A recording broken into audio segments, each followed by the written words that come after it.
Hello, friend. Welcome to History ZZZ. We are glad you are here. Get comfortable. Let your body settle. Let your shoulders drop. Let your jaw unclench. There is nothing you need to do right now. Breathe in and out. Tonight we are going somewhere no human being had ever been before. July 20th, 1969. Tonight you are there. You are in Houston, Texas, in a long, low building called Mission Control. The air conditioning hums, the screens glow green and amber. The room smells of coffee and cigarette smoke, and something else. Something that does not have a name. The smell of people who have not slept properly in days because the thing they have spent years building is about to either work or not work. Close your eyes. You are there. The date is July 20th, 1969. It is a Sunday. In the United States and in much of the world, people have gathered around television sets. The picture is grainy. The broadcast keeps cutting out, but no one is changing the channel. 3 men left Earth 4 days ago aboard a rocket called Apollo 11. Their names are Neil Armstrong, Buzz Aldrin, and Michael Collins. Michael Collins is still in the command module Columbia, orbiting the moon. He is alone up there, the most alone any human being has ever been, on the far side of the moon where no radio signal can reach him, circling a world he has traveled 240,000 miles to see, but will not set foot on. Below him, falling toward the surface of the moon in a small spider-shaped spacecraft called the Eagle, are Neil Armstrong and Buzz Aldrin. They are 12 minutes from landing. Or not landing. No one yet knows which. You are sitting at a console in Mission Control. Your headset is on. Your coffee has gone cold. The man beside you has not blinked in several minutes. The voice you hear most often is calm, almost unnervingly so. His name is Charlie Duke, and he is the Capcom, the capsule communicator, the one person in all of Mission Control who speaks directly to the astronauts. The person on the other end of that line is Neil Armstrong. Armstrong's voice, when you hear it, is also calm, steady, clipped, and technical. You have heard recordings of astronauts saying that fear is a thing you do not have time for when you are this busy. That every second is a checklist item, a reading, a decision. That the brain goes into a state that is not calm exactly, but is something like calm, the narrowing of the world to the thing directly in front of you. You wonder if that is true. You wonder if somewhere beneath the steady voice, Neil Armstrong is aware that he is falling toward another world. The descent begins in earnest. The Eagle's engine fires in pulses, slowing the spacecraft, letting the moon's gravity draw it down in a controlled fall. The astronauts are lying on their backs. The Eagle has no seats, only foot restraints, watching through triangular windows as the lunar surface rises toward them. At 3,000 feet, an alarm sounds. In Mission Control, the room goes quiet in a new way. Program alarm 1202. No one at a console in Mission Control is 30 years old yet. The average age of the flight controllers is 26. These are very young people making very fast decisions about a very expensive and irreplaceable situation. A 26-year-old named Jack Garman, sitting in a back room, has memorized a list of alarm codes and what each one means. He knows what 1202 is. He says, "Go." The computer is overloaded, but it is prioritizing correctly. Keep going. The word passes to Flight Director Gene Kranz. Gene Kranz says, "Go." Let your breathing slow. Feel the weight of your body. The room in Houston is very still. The alarm sounds twice more. 1202, 1202. Each time the word comes back, "Go." Outside the Eagle's window, the surface of the moon is getting closer. Armstrong can see now that the automatic guidance system is taking them toward a crater the size of a football stadium, its rim lined with boulders. He takes manual control. In mission control, the controllers can see the fuel gauge. The Eagle is hovering, moving forward, Armstrong searching for a flat place to set down. The fuel is going, 60 seconds of fuel remaining. The voice of Charlie Duke is still calm. 60 seconds. In the room, someone grips the edge of their console. 30 seconds. The lunar surface below the Eagle begins to swirl with dust blown up by the descent engine, and then a light. A small probe hanging from the Eagle's landing legs touches the surface. A light comes on in the cockpit. Contact light. Buzz Aldrin says it almost to himself. Contact light. Armstrong shuts down the engine. The Eagle settles. There is a pause that lasts 12 seconds but feels in mission control like something much longer. And then Neil Armstrong speaks. His voice is level. His voice is almost casual. His voice is the voice of a man who has just set a spacecraft on another world and does not seem to have fully decided yet how to feel about it. Houston, Tranquility Base here. A breath. The Eagle has landed. In mission control, Charlie Duke tries to respond. He later says that his voice cracked. He was 26 years old. He had a wife and 2 sons. He had worked on this program for years. He had rehearsed this moment hundreds of times in simulations. He tried to say, "Roger, Tranquility. We copy you on the ground." What he actually said was, "Roger, Twank, Tranquility." He stumbled on the word. He caught himself. He finished the sentence. "You got a bunch of guys about to turn blue. We're breathing again.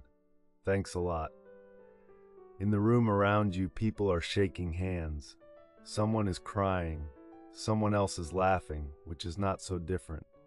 Gene Kranz, the flight director, is standing very still at his console. He will say later that he was unable to speak for a moment, that the emotion simply took his voice. Outside the building, in the parking lot, people are hearing the news and making sounds that are hard to describe as anything other than purely human. But you are not in Houston anymore. Let yourself drift. You are on the moon now. It is not night here. The sun does not set on the moon the way it sets on Earth. The lunar day lasts 2 Earth weeks. The sun is low on the horizon, casting long shadows across gray dust. The landscape is nothing like you expected. You expected the moon to look like the moon.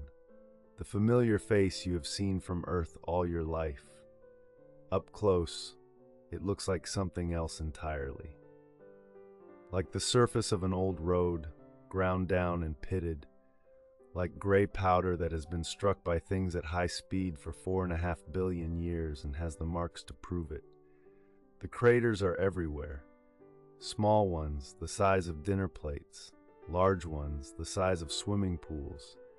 In the distance, a ridge that might be the rim of something much larger. Everything is the same color, gray.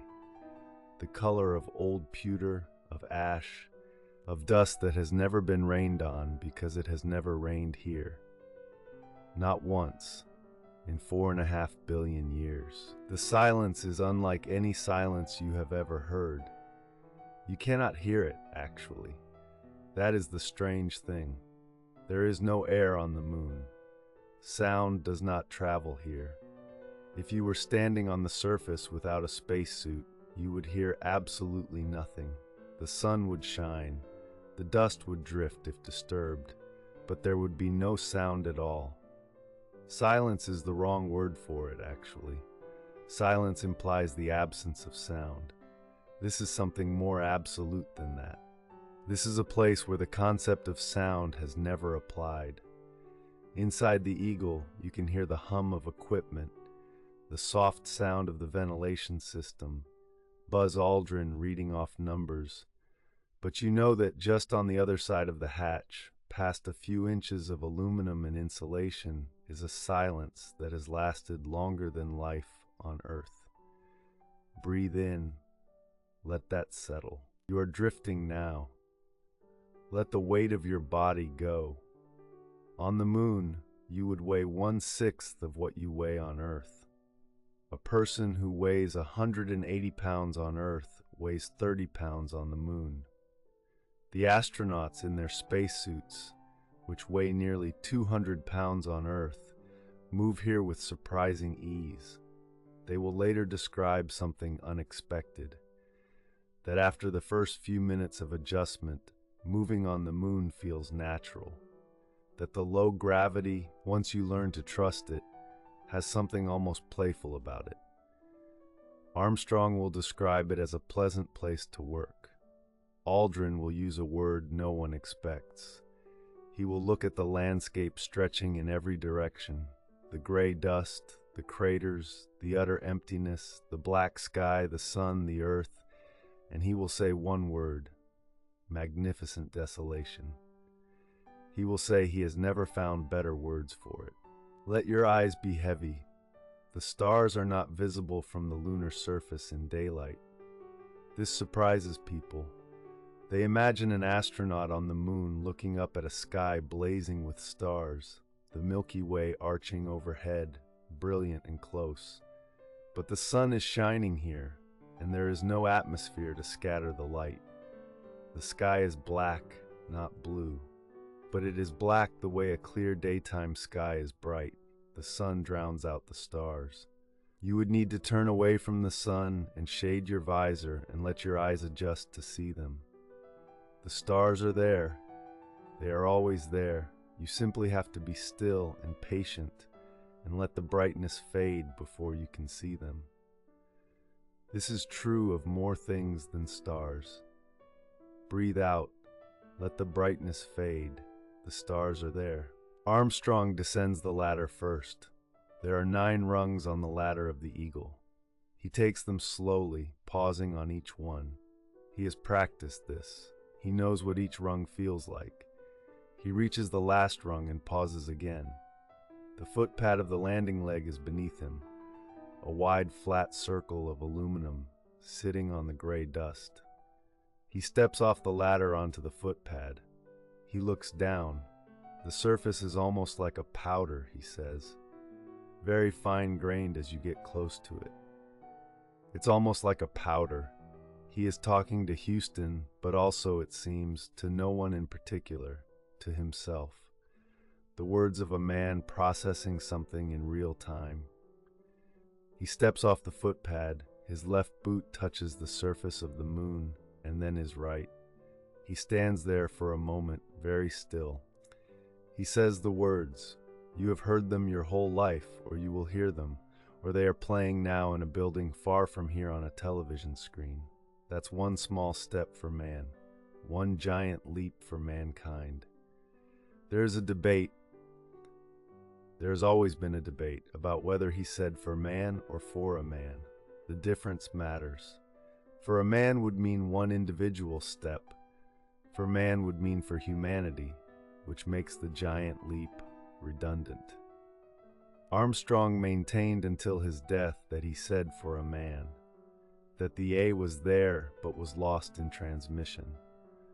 Acoustic analysis has been inconclusive.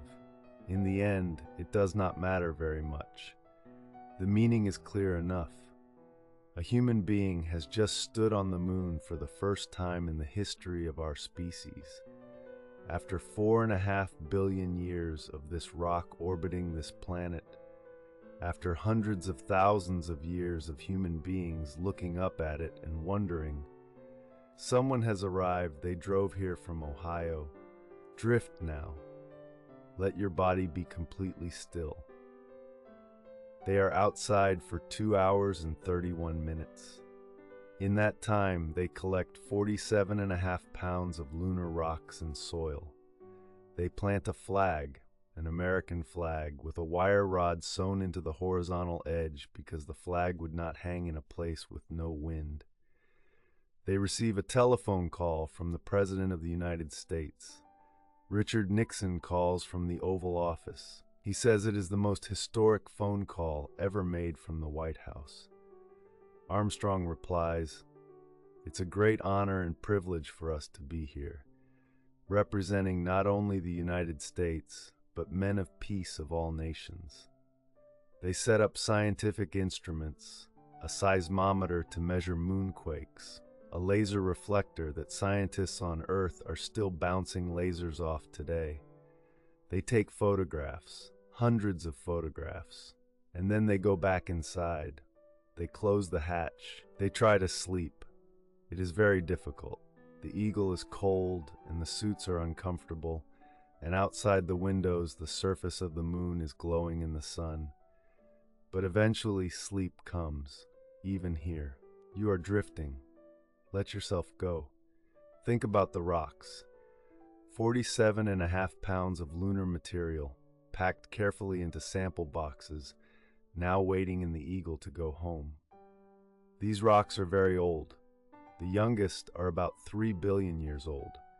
The oldest are older than that, older than any rock found on Earth, because Earth's surface is constantly being recycled by plate tectonics and erosion and the slow churn of geology. The moon has no plate tectonics, no erosion, no weather, no ocean, no life to disturb anything. The footprints Armstrong and Aldrin left in the dust at Tranquility Base are still there. Right now, as you are lying here, 2 sets of human footprints are preserved on another world, undisturbed, in the gray dust of a place where nothing moves unless something arrives from somewhere else. They will be there for millions of years. Long after everything else about July 20th, 1969 has been forgotten. There is a plaque on the leg of the Eagle's descent stage. The descent stage, the lower half of the lunar module, stayed behind. It is still there at Tranquility Base, sitting in the same dust where it landed. The plaque reads, "Here men from the planet Earth first set foot upon the moon, July 1969 AD. We came in peace for all mankind." It has 3 signatures on it: Armstrong, Aldrin, Collins, and a 4th, Richard Nixon, President. The descent stage will sit at Tranquility Base long after everything else about this era has changed. Long after the buildings of 1969 have fallen. Long after the language on the plaque has stopped being spoken. Long after the names on it have passed out of living memory. The moon has no wind, no rain, no geological forces to grind anything down. The plaque will sit there, in peace for all mankind, as long as the moon circles the Earth. Sleep is finding you. Let it. Back on Earth in Houston, Gene Kranz is still at his console. He will later say that when he heard the words, "The Eagle has landed," he felt something he could not fully explain. Not triumph exactly, not relief exactly, though there was that too. Something quieter. The feeling of a man who has spent years working toward a moment and finds, when the moment arrives, that it is exactly as important as he thought it would be.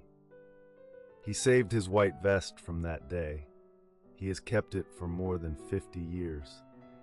It is in the Smithsonian Air and Space Museum now, behind glass, faded slightly at the shoulders. On the back, his flight controllers embroidered a patch. They did it in secret, as a surprise. It reads, "Failure is not an option." He did not know they had done it until he saw it. He says he could not speak for a moment. The world watched. Roughly 600 million people, about 1 in every 6 people alive in 1969, watched the moon landing on television or heard it on the radio. In cities around the world, people gathered in public squares around television screens. In Tokyo, in London, in Buenos Aires, in Lagos and Cairo and Sydney. The broadcast was in black and white. The image was smeared and ghosted.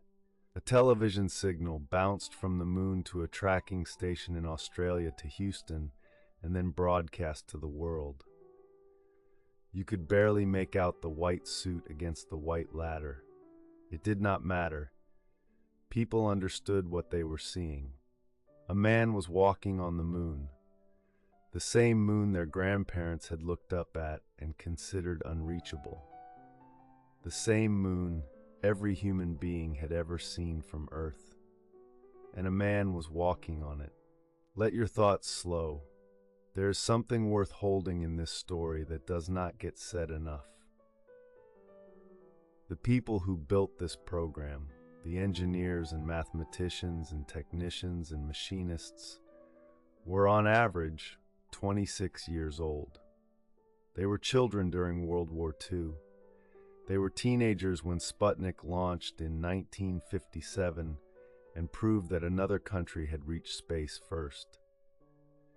And then, in the space of 12 years, they built a program that took 3 of their colleagues to another world and brought them safely home.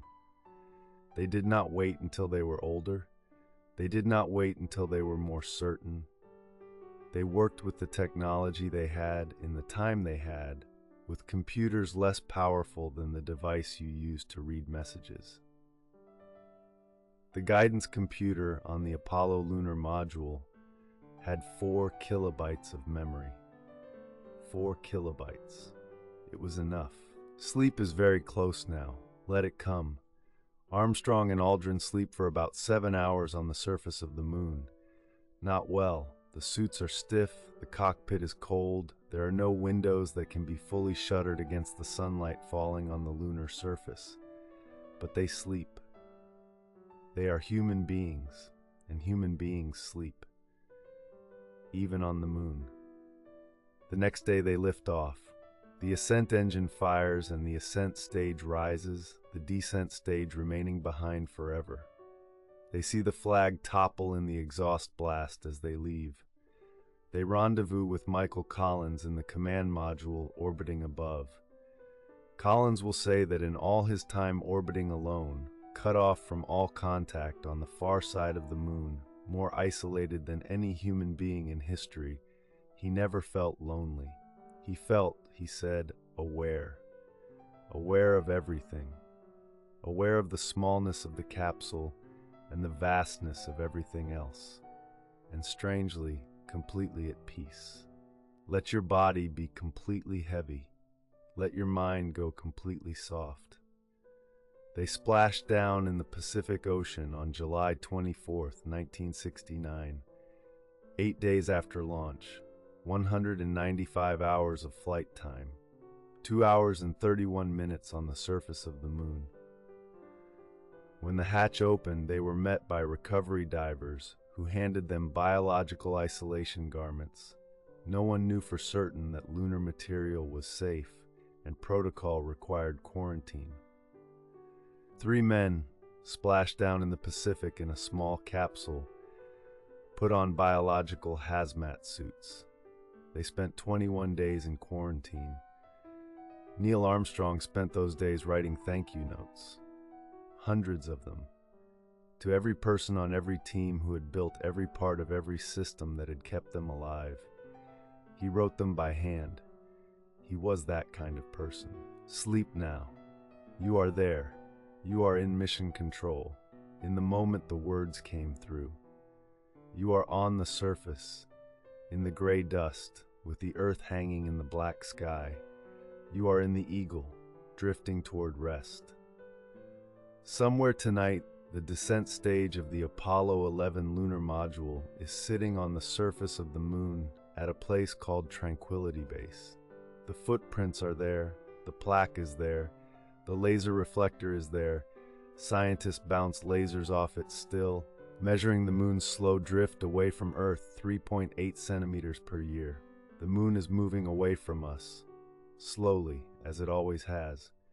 But we have been there. We left our footprints in the dust. We wrote. We came in peace for all mankind, and then we came home, and we slept. Sleep. History ZZZ.